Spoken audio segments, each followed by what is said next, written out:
Hi, I'm Debi Peverill, and you're listening to the weekly tip from basicboardgovernance.ca. Today I'm talking about figuring out who is really running your organization. When we put together a governance framework, we look at the legal acts that determine the behavior of the organization. So the first one is, what act are you incorporated under?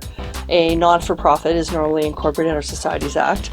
A business is normally incorporated under a Business Corporation Act.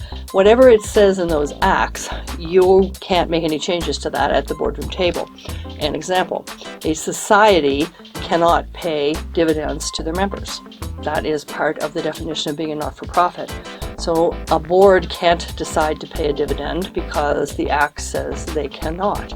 You don't have the authority to do that. There are a number of other acts that govern organizations, such as the Income Tax Act, Occupational Health and Safety, Human Rights Acts, and Environment Acts.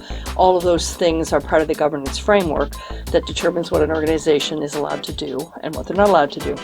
So during our COVID times, the health acts have taken precedence over a lot of other things. When you have a province that's under a state of emergency, then the public health people are the ones who are making the rules about what we can do.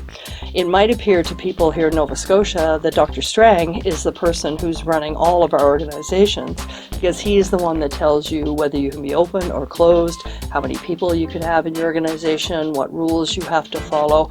And, the board isn't making those decisions. The Department of Health and Dr. Strang are making those decisions for them. So back to the question about who's running your organization. The board might do well to spend a little time looking at all of the areas where there are acts and bylaws and regulations that govern the behavior of the organization, and figure out just what part of the organization their decisions actually have an impact on.